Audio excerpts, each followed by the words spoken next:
They thought it was just another interview, but what Kash Patel said about Jesus stunned everyone and left Congresswoman Jasmine Crockett wiping away tears in front of a live audience. In a Washington, D.C. studio known for hard-hitting debates, something entirely different unfolded, a rare and deeply personal confession about faith, pressure, and forgiveness at the highest levels of American politics.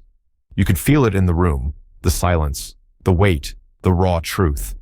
This wasn't about headlines or party lines, it was about the soul behind the service.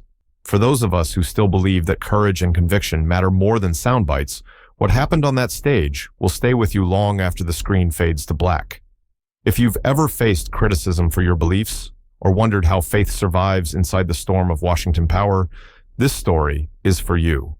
Hit like if you believe faith still belongs in public life, comment where you're watching from, and don't forget to subscribe for more stories that restore hope in America's moral compass. Because sometimes the most powerful battles are fought in silence, with scripture. They say the most unexpected moments of truth don't come in courtrooms or campaign rallies, but in quiet rooms where the lights burn just a little too bright, and two people decide to speak from the heart. That's exactly what happened that night in Washington, D.C., inside the Faith and Future studio, where the smell of freshly brewed coffee hung in the air and the energy buzzed with something no script could capture. The broadcast wasn't supposed to change anything. It was just supposed to humanize two controversial figures from the Trump 2.0 administration. Kash Patel, the national security veteran who'd been called everything from a patriot to a provocateur. And sitting across from him, under the soft warm lights, was someone just as unexpected, Congresswoman Jasmine Crockett. She wore a navy blue dress, a silver pin over her heart, and a calmness that had made her both admired and misunderstood. This wasn't a campaign stop. This wasn't a partisan debate. This was something else entirely. The audience, mostly older, retired military families, church volunteers, former Hill staffers, had come out of curiosity, but they sat in stillness, not for answers, but for something they couldn't quite name yet. Cameras floated silently over the studio. The countdown began, 3, 2, 1, and then the red light blinked on. Jasmine glanced toward Kash and gave a quiet nod, her voice low but firm. This isn't about votes or policies tonight. This is about what holds us together when the headlines tear us apart. Kash returned the nod, his fingers brushing his tie, his voice just above a whisper. Faith doesn't start in public. It starts in private pain. And I've had more of that than most people know. The audience didn't stir, not a cough, not a shuffle, just silence, not empty, but sacred. The host stepped forward, Emily Carter, a seasoned anchor with a steady presence, and offered only one line to begin the program. Tonight, we talk not about who they are on paper, but who they are when the microphones are off. And with that, she stepped back, fading into the shadows, and the conversation began. Jasmine leaned in first, calm and composed, but with a flicker of something deeper in her eyes, something heavy. Kash, she said, you and I worked in a place where every mistake becomes a headline, and every decision gets dissected. And I'll be honest, there were nights I went home and felt like my soul had been wrung out, not from the work itself, but from the weight of it, the pressure, the noise. And in those moments, it wasn't strategy or staff or social media that held me up. It was scripture. It was prayer. So tonight, I want to ask you something we never asked each other in all our time in Washington. When did faith become more than a word for you? Kash didn't answer right away. He looked down for a moment, as if remembering something buried. Then he leaned back, his voice slow, not measured like a politician, but personal, like a man remembering the night that nearly broke him. I'll tell you the truth, he began. For years, I kept faith in a compartment, something private, something inherited. My mom gave me a Bible when I left for D.C., a small one, with a handwritten note inside. I put it on a shelf in my study. I didn't open it, not once. Jasmine didn't interrupt. She just nodded, encouraging him to go deeper. Kash continued, his voice lower now, more vulnerable. Then came the intel leaks, the hearings, the media attacks. I got accused of things I couldn't defend in the moment. I walked into work every day knowing someone somewhere was trying to ruin me, and not because they disagreed with my politics, but because they hated what I stood for. And one night, I came home, and something inside just broke, not in anger, in emptiness. I sat in that study alone, stared at the headlines about me, and felt like I didn't even recognize my own name anymore. He paused, his hand gently tapping the side of the leather chair. And that's when I saw it. The Bible. I don't know why I reached for it. Maybe I was desperate. Maybe I just needed something real. I flipped it open without thinking.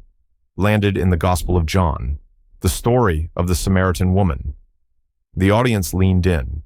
Kash took a breath. Jesus didn't avoid her. He didn't shame her. He didn't care what label society put on her. He saw her, and he offered her truth. Not force, not policy. Truth. That hit me like a freight train.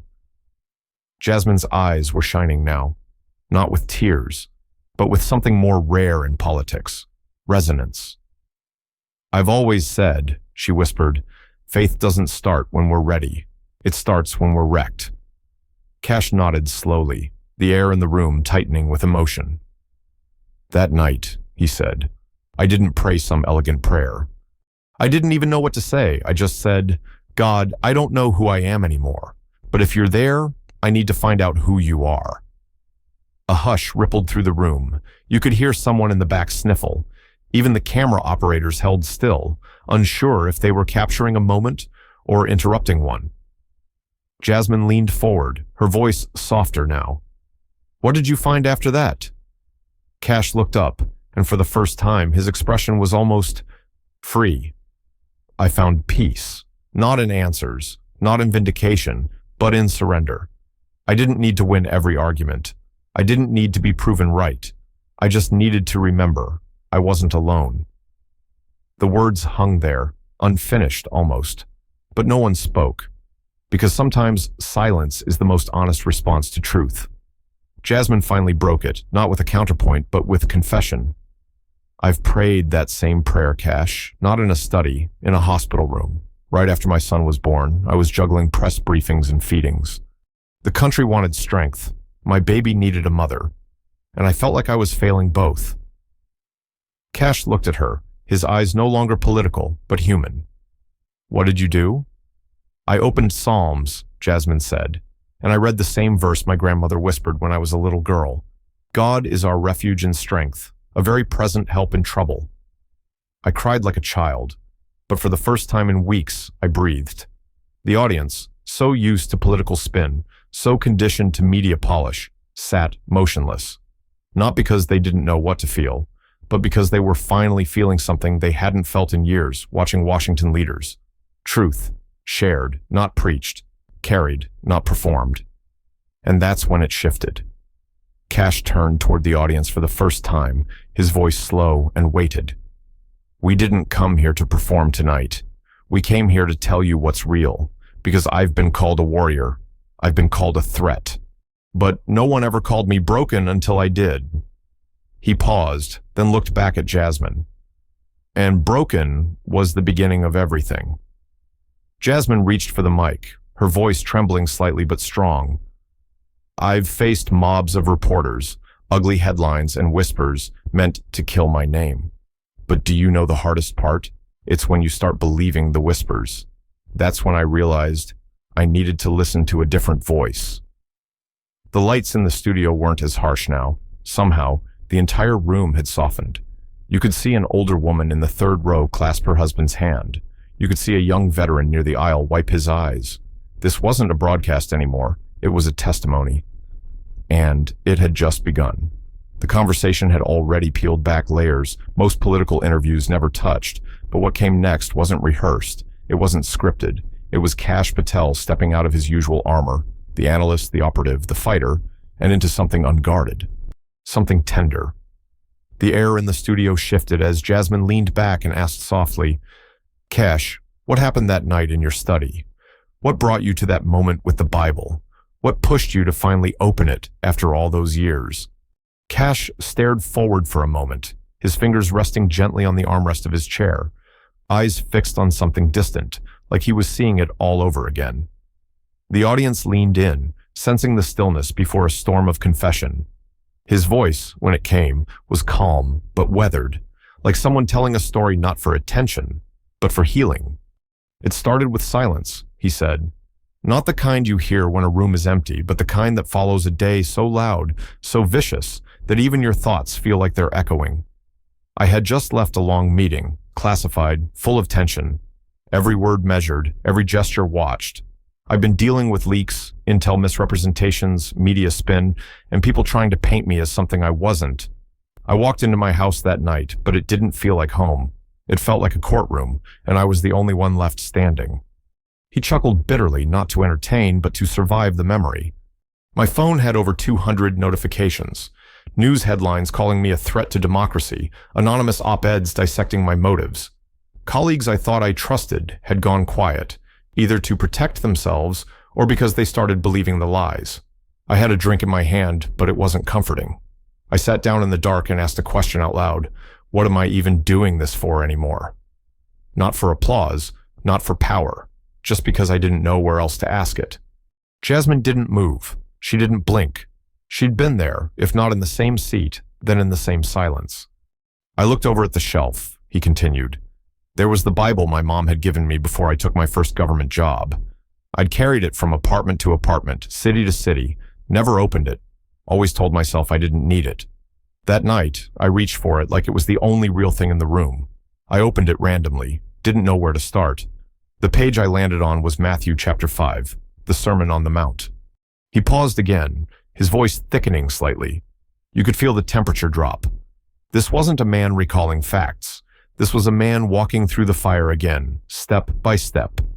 "Blessed are the poor in spirit," he said, reciting from memory, "for theirs is the kingdom of heaven." I read it once, then again.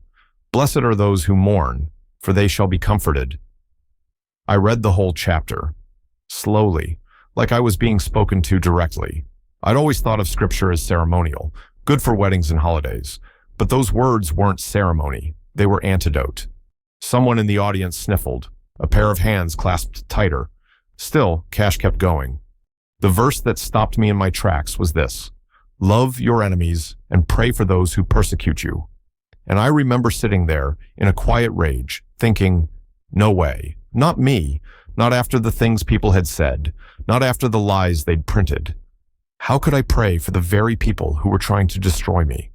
Jasmine leaned in slightly, her voice nearly a whisper. "But you did, didn't you?" He looked at her and nodded slowly, his voice soft and steady. "I did.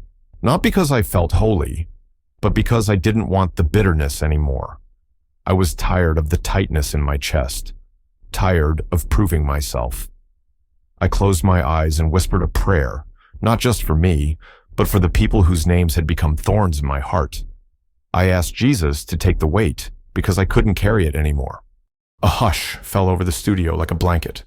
One older man in the back shifted his seat and bowed his head. Someone near the aisle wiped a tear. This wasn't performance. This was raw transformation. "What happened next?" Jasmine asked gently. Kash took a deep breath, his voice now tinged with the memory of release. Nothing dramatic, no vision, no earthquake, just peace, just silence again. But this time, it didn't feel empty. It felt safe. That night, I slept like a child for the first time in months. Jasmine reached for the mic, her voice reverent. Faith often doesn't roar. It whispers. But when it does, it becomes the loudest thing we've ever heard. Kash smiled, a real one this time. And from that night on, I started reading more. Not every day, not perfectly, but steadily.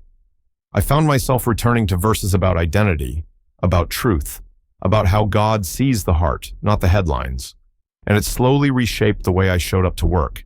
I didn't walk into meetings with revenge on my mind. I walked in with questions like, can I lead with kindness? Can I answer without venom? Can I represent justice without losing my soul? The audience sat with those words, not in applause, in reflection. Jasmine finally spoke again.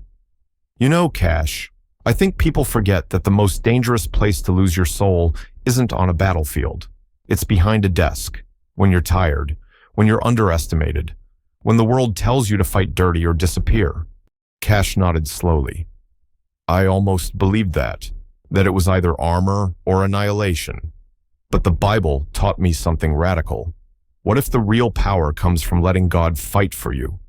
There was something about the way he said it, not with certainty, but with conviction born from being broken. I started praying before big decisions.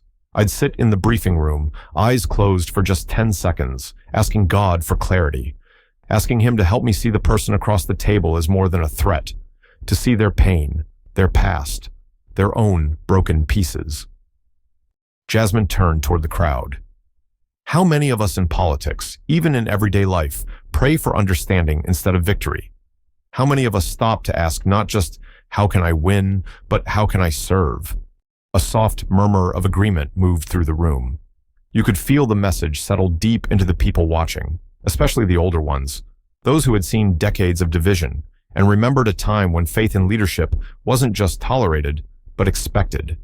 Kash looked around the studio, his gaze sweeping slowly, then landed back on Jasmine. Do you remember the day that article came out about me? The one that twisted everything? She nodded. I do. I remember the look in your eyes.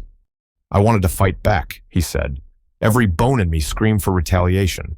But that night, I remembered Romans 12. Do not be overcome by evil, but overcome evil with good. I didn't respond. I prayed instead, for them, for me, for clarity. And did it make you weak? Jasmine asked, eyes locked on his. Kash shook his head. It made me free. That was the line, the one that cracked open the hearts in the room, the one that turned silent, watching into silent agreement. It wasn't just about his story anymore. It was about theirs. Jasmine reached for her glass of water, her hand slightly trembling, not from nerves, but from the resonance of everything she'd just heard. She looked at Kash, voice quiet but fierce. You know, I've spent my life surrounded by people who think forgiveness is weakness, who think being kind is a liability in this town. But what you just said, that forgiveness is freedom, that's the gospel truth. Kash smiled softly. I didn't say it first, Jesus did. The audience finally applauded, not like a campaign rally, not with thunder, but with reverence. A thank you, not for a show, but for the kind of honesty that heals something unspoken. And in that moment, under those soft studio lights, a national security strategist and a congresswoman didn't look like symbols of their parties. They looked like two people trying to live by the same hope. The hope that even in Washington, faith could still speak louder than fear, and what came next would take it even deeper.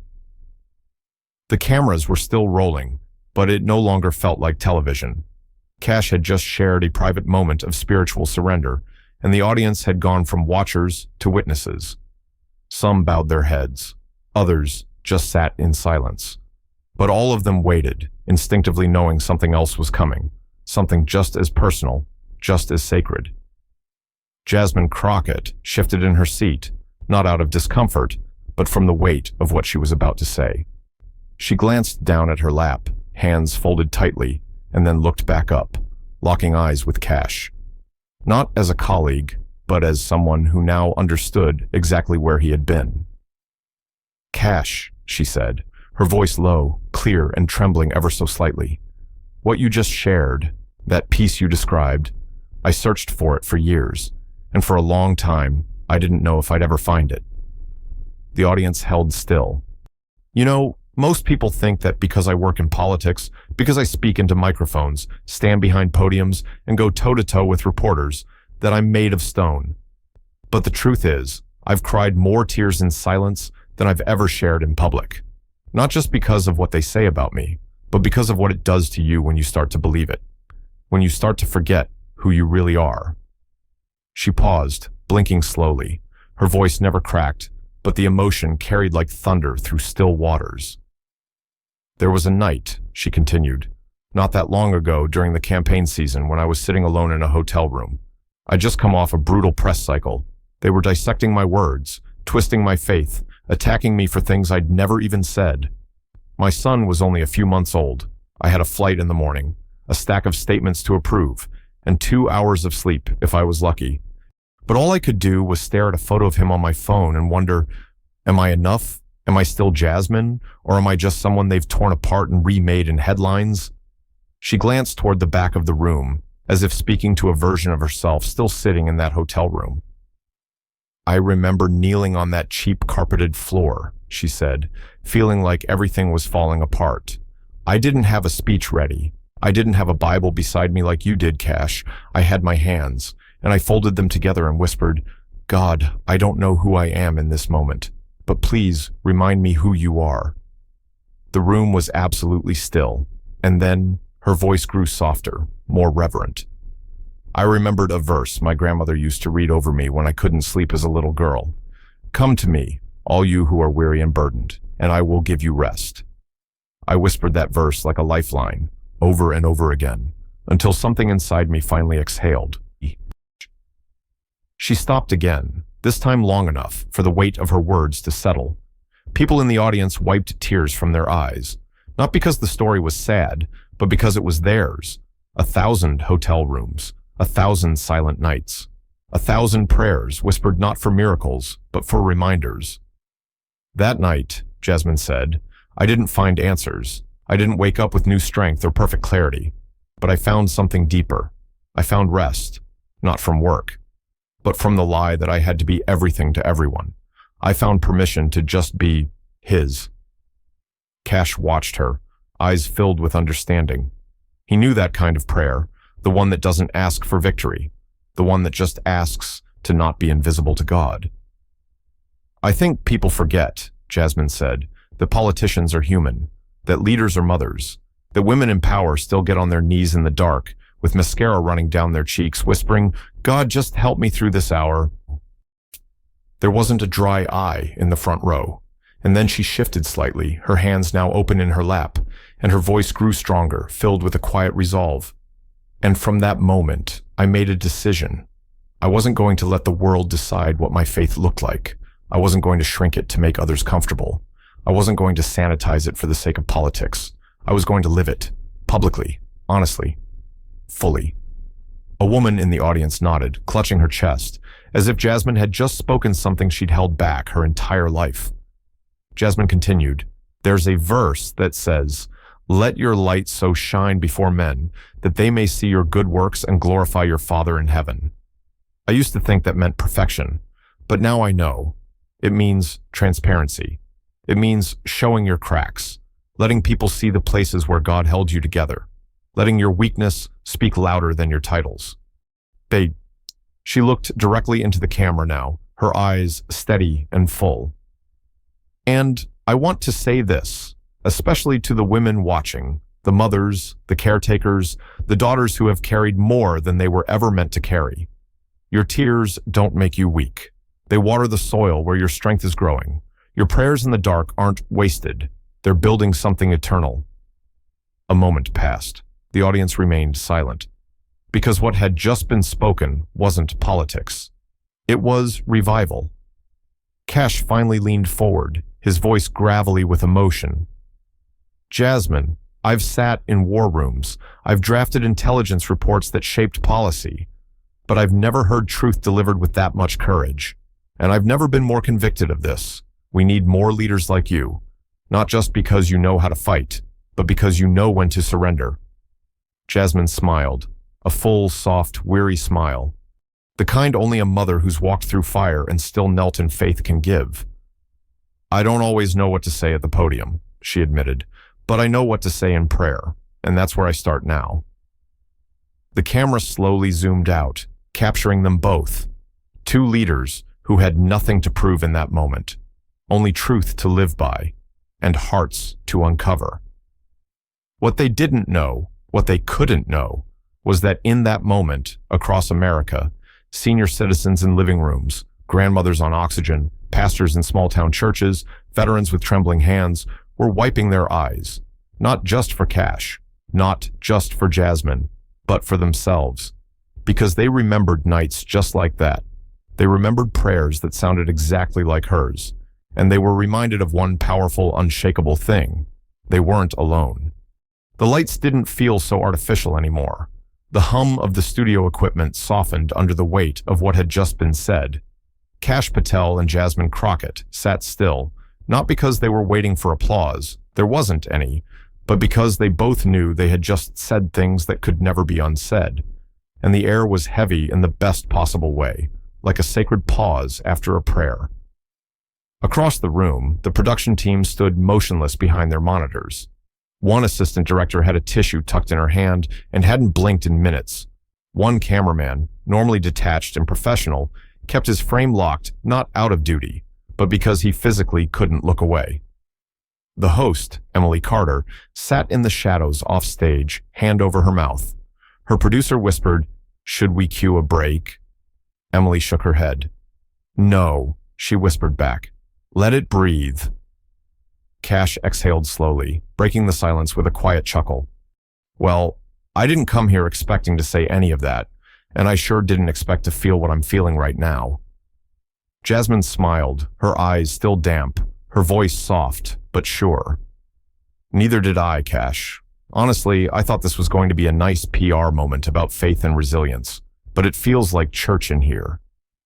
The audience laughed, not loud, but warm, like a release after holding something in too long. Kash leaned back, rubbing his hands together, his voice carrying the slow cadence of someone thinking out loud. "You know, people always ask us what it's like working in Washington. They think we're made of steel, that we sleep 4 hours, drink black coffee, and run off adrenaline and strategy. And that's true, for a while. But eventually, you wake up and realize your spirit's running on fumes, and if you don't refill from something real, something sacred, you start breaking, slowly, in ways no headline will ever capture." Jasmine nodded. "And the hard part is, no one sees it, because we're trained to keep smiling, to keep delivering the line, to say I'm fine even when we're not. Especially women, especially black women, especially women in politics. We don't cry in public. We don't complain. We survive. Until one day, survival starts feeling like defeat." She took a breath, looked down, and then back up at the audience. "But this moment right here, this isn't defeat. This is release." At that, an older woman in the second row wiped her eyes and whispered to her husband, "I needed this." And she wasn't alone. A man in his 60s, wearing a veteran's cap with trembling fingers, sat forward and clasped his hands like he was in a pew. Another woman held her cross necklace in both hands and closed her eyes, as if remembering the last time she prayed like she meant it. Jasmine's voice grew stronger, more rhythmic. "What we're doing tonight, it's not policy, it's not platform, it's testimony. And it's proof that even in Washington, even here, faith can still speak louder than fear." Kash turned, his voice steady and low. "You know what's wild? I've briefed presidents. I've sat across from intelligence officials whose names I can't say on air. I've faced threats, interrogations, and betrayals. But none of that stripped me down like the moment I read, 'Love your enemies and pray for those who persecute you.' That was the moment that undid me." He paused, shaking his head with a slight smile. "That verse, it wrecked my pride, but it rebuilt my peace." Jasmine tilted her head slightly, her tone turning reflective. "It's always the quiet verses, isn't it? Not the thunder, not the fire, just a sentence that lands like a whisper and never leaves you the same." She leaned forward, hands clasped, voice intimate. "I remember reading Isaiah 43:2 after a day that felt like the end of my career. It said, 'When you pass through the waters, I will be with you. And when you pass through the rivers, they will not sweep over you.'" She glanced toward the crowd. "I don't know who that's for tonight, but somebody needs to hear that you're not drowning. You're just passing through." The audience erupted in a soft, reverent murmur. A woman stood slowly in the back, hands shaking, and whispered, "Amen." Emily Carter, still off stage, whispered to her producer, "I've never seen anything like this in my entire career." Kash turned back toward Jasmine. "You said earlier that this feels like church. I think you're right, because this isn't just a show. This is a moment of revival, of reconnection, not with image, but with identity." Jasmine smiled, eyes shimmering. "And I think we forget that revival doesn't always come with a choir or a pulpit. Sometimes it comes through a conversation that strips away the armor and leaves you standing in front of your God, raw and real. They sat in silence again for a beat, and then the moment broke, in the best way. A member of the audience, a woman in her 70s, slowly raised her hand. The production team looked to Emily in a panic, unsure whether to allow it. Emily gave a small nod. The woman stood. Her voice was small but resolute. "My name's Martha. I lost my husband 3 years ago. I've been watching these hearings, these interviews, all the politics, and I've been angry. Angry at everyone. But tonight, I feel like God walked into this room and told me to put that anger down. So thank you, both of you, for reminding me who I am again." The room clapped gently. Some cried. Kash looked down, visibly moved. Jasmine pressed her hand to her heart. Kash turned to the cameras. "You know, we didn't expect to cry on camera. We didn't expect to tell you about our private struggles, but that's how faith works, isn't it? It breaks you open so it can heal you right." Jasmine nodded. "And I know someone's watching this tonight. Maybe an older woman who thinks her prayers no longer matter, or a single dad wondering if anyone sees how hard he's trying, or a grandmother raising her grandkids because her daughter is gone. And you need to hear this. God still sees you, even in the quiet, especially in the quiet." She reached for a glass of water, took a sip, then added, "You don't have to be in Congress to pray powerfully. You don't need a press pass to live boldly. All you need is a heart willing to surrender." Kash looked back at the audience. And if two people from the belly of Washington, D.C., a security advisor and a congresswoman, can sit here and cry and talk about Jesus and pray on live TV, then maybe this country's not as far gone as they say it is. A soft chuckle rose from the audience, through tears. Jasmine laughed too, her voice filled with joy. And maybe faith doesn't need a majority. It just needs one person who refuses to give it up. She looked directly into the lens. So if that's you, if you've been holding on by a thread, thinking nobody sees you, this moment is for you. And for a moment, it felt like the entire country stopped what it was doing and listened. No politics, no polls, just stillness. Because they didn't expect to cry on camera. But sometimes God has other plans. The studio had gone quiet again, not from fatigue, but from reverence.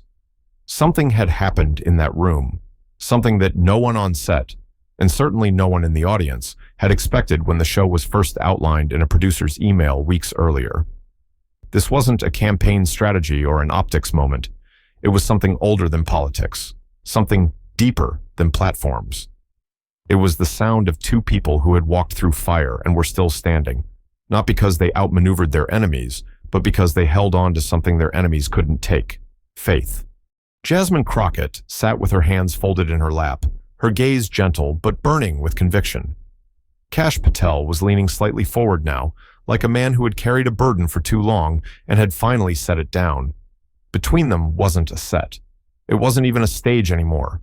It was sacred ground. Jasmine spoke first, her voice rich and even. "People ask me all the time if I still believe in this country, if I still have hope. And I'll tell you the truth. It's hard. Every day we face division, cynicism, and a kind of bitterness that seeps into everything. But then I remember the God who met me in a hotel room when I had nothing left to give. And I remember his words, 'Be still, and know that I am God.' And that's when I know. My hope doesn't come from Washington. It comes from the one who still walks with the broken." Kash added quietly, "We think strength is found in power, in policy, in position. But real strength, God's strength, it shows up when you choose mercy over revenge. When you choose truth over spin. When you pray for the person who just lied about you on national television. That's not weakness. That's victory." The audience murmured in agreement, nodding slowly, tears still shining in many eyes. Jasmine turned to face Kash. "We've seen the inside of the machine, the gears that grind good people down. And yet here we are, not crushed, but changed." Kash nodded. "Changed by faith, and by the decision to live like it matters, not just when we're off camera, but here, now, in front of the people we serve." Jasmine looked directly into the camera, speaking not as a politician, but as someone who had wrestled with God in the dark and lived to testify about it. If you're watching this right now and you feel forgotten, if you feel like your values, your faith, your voice doesn't matter anymore, I want you to know, it does. You matter, your prayers matter, and your pain isn't wasted. She swallowed hard, tears threatening again. Faith is not about being perfect. It's about showing up every day when the world tells you not to. It's about speaking truth when it would be easier to stay silent. And it's about believing that no matter how loud the noise gets, the whisper of God's love will still reach you. Kash added, and let me say this, especially to the older generation. You've prayed for this country, you've served it, you've wept for it, and I want to thank you, because your faith is still holding the fabric of this nation together. Jasmine turned to the audience, voice steady. We didn't come here tonight to give answers. We came to give permission. Permission to believe again. Permission to cry. To pray. To be human. And just then, something extraordinary happened.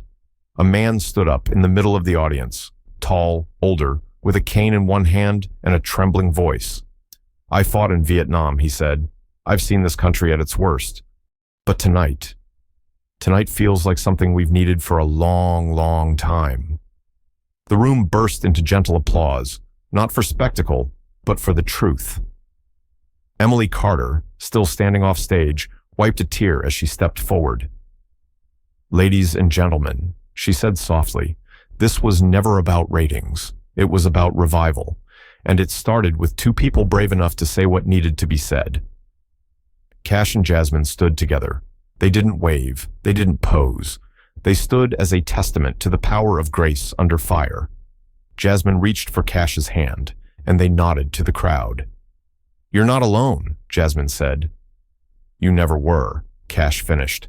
And with that, the screen faded, not to a political slogan or a campaign logo, but to Scripture, for we walk by faith, not by sight. This wasn't just a conversation. It was a reminder, a signal, a gentle, unshakable truth that still echoes in churches, living rooms, hospital beds, and quiet car rides home. We are not too far gone.